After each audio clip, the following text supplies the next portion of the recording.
আমার ভাইকে মারলি কেন? জবাব চাই, জবাব চাই, জবাব চাই, জবাব চাই। আমার ভাইকে মারলি কেন? জবাব চাই, জবাব চাই। আমার ভাইকে মারলি কেন?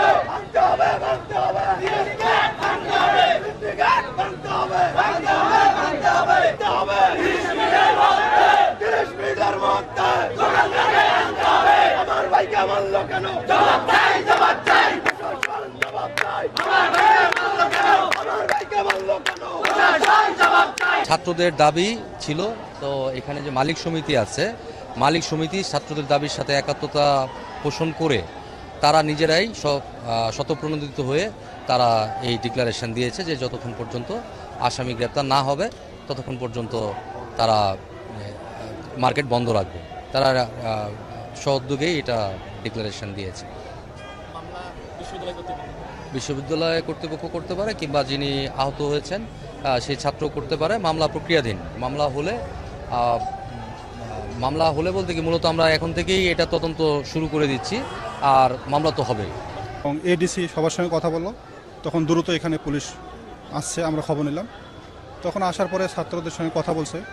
তো ছাত্রদের দাবি ছিল যে অপরাধী ধরা না পড়া পর্যন্ত মার্কেট সম্পূর্ণ বন্ধ থাকবে। তো সেটা সমাধান করতে পারছিল না। তখন আমরা প্রক্টর বাহিনী সহ যেসব ডিপার্টমেন্টের সমস্যা তাদের চেয়ারম্যান সহ সবাই এখানে আসি। এসে তখন দোকান মালিক সভাপতি সেক্রেটারির সঙ্গে কথা বলি যে আপনারা এইটা ছাত্রদের দাবি আপাতত মেনে নেন, অপরাধী না ধরা পর্যন্ত আপনাদের মার্কেট বন্ধ থাকবে। তো তারা আলহামদুলিল্লাহ দাবি মেনে নিয়েছে, আমাদেরকে সম্মান দেখাইছে, ছাত্রদেরকে সম্মান দেখাইছে। তারাও চাচ্ছে যে অপরাধীরা ধরা পড়ুক। আমরাও তাদের সঙ্গে একাত্মতা ঘোষণা করছি, ছাত্ররাও তাদের দাবি মেনে নিয়েছে। এই জন্য আপাতত অপরাধী ধরা না পড়া পর্যন্ত এই মার্কেট বন্ধ থাকবে। অপরাধীরা ধরা পড়লে তারপর পরবর্তী ব্যবস্থা নেওয়া হবে। আপাতত ওদের নামে থানায় অভিযোগ হবে, এটা মামলা হবে। এসেছে এবং তারা আমার সাথে কথা বলেছে। আমি বিভাগীয় কমিশনার, পুলিশ কমিশনার সহ কোতোয়ালি থানার ওসি এবং ডিসি ক্রাইমের সাথে কথা বলে শান্তিপূর্ণ উপায়ে যাতে কোনো সমাধান করা যায় সেই সমাধানটা আমরা করেছি। অবরোধটা তুলে নেওয়া হয়েছে এবং তাদের কাছে একটা বলা হয়েছে, যতক্ষণ আসামি ধারা নেওয়ার পরে যারা মারছে ততক্ষণ এই প্রেস ক্লাবের মার্কেট বন্ধ থাকবে। বিকেলে অ্যাডমিটেড আছে ওর ওখানে। আচ্ছা, আমার ফ্রেন্ডের নাম হচ্ছে মাহাদি, ওই ইংলিশ তততম ব্যাচ। যখন মানে এসব মানে এই কাহিনী হয়ে যাবে, যখন আমরা মালিক সমিতির কথা আসছিল, ওরা মালিক সমিতি বলে যে এর আগেও কাস্টমারকে দোকানদার মারধর করছে এবং এরকম করে মারধরের কাহিনী নাকি আরো আছে। ওদের কাছে লিস্ট আছে, কাস্টমারকে মারার ওদের কাছে লিস্ট আছে এবং মারার পরে 10,000 টাকা করে জরিমানা দিয়ে থাকে। 10,000 টাকা জরিমানা, এটাই মিউচুয়াল। মানে বিষয়টা হচ্ছে কাস্টমারকে ধরে মারবে, 10,000 টাকা করে দিবে এই সিন্ডিকেটেদের। তো যখন এদের কাছে জানানো হয়, আপনারা যদি অভিযোগ প্রমাণ হয় তাহলে 10,000 টাকা দেওয়া হবে। এটা কোন রকমের জাস্টিস আমি তো বুঝলাম না। ওই দোকান থেকে 2 মাস আগে একটা ফোন কিনছে, তো ফোনটা ওখানে এমন ছিল যে 2-3 মাসের মানে একটা হচ্ছে ওয়ারেন্টি থাকে। তো বলছিল যদি ফোনের কোনো প্রকার সমস্যা থাকে তাহলে আমরা চেঞ্জ করে দিব। তো 2 মাস হয়ে যাওয়ার পরও যখন নিয়ে আসছে যেটা ভাই ডিসপ্লে সমস্যা, তো বলছে ভাই যদি ডিসপ্লে সমস্যা দেখা যায়, এনারা বলছিল আমরা 80% দিয়ে ফোনটা চেঞ্জ করে দিব। তো 20%, আচ্ছা। তো যখন ভাই ওরা আসে, তো ফোনটা 30,000 টাকাতে কিনছিল, এখন ওই ফোনটার দাম আসে হিসাব করে দেখা যায় 22,500। তোরা বলে আমাদের কাছে আজকে টাকা নেই, আপনি পরের দিন আসেন। তো পরের দিন হিসাব করে আজকে আসছে, তো আজকে আসতে বলতে ভাই এই ফোনটা আমরা নিতে পারবো না, আমাদের কাছে টাকা নেই। তখন এই ফোনটা তখন চেক করাইতে গেছে অন্য জায়গায়, তো বলতে ভাই এই ফোনটা তো ইনটেক না, এই ফোনটা আগে ইউজ করা হয়েছে, ফোনটা খোলা হয়েছে।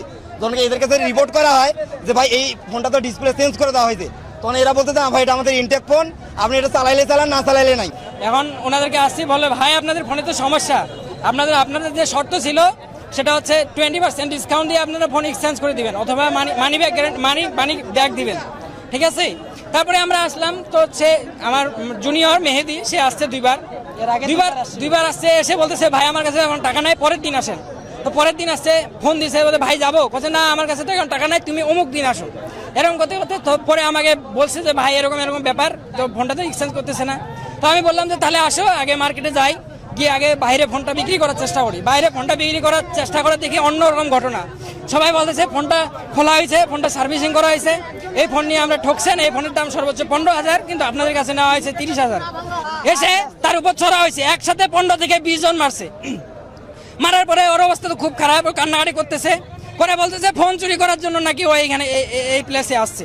আপনি তো এই কথা বলছিলেন যে ফোন আপনার সার্ভিসিং নেই, এখন আমি অন্য দোকানে গেছি বিক্রি করতে, আপনার এই রশিদ সহ, তো সবাই বলতেছে এই ফোন তো সার্ভিসিং করা।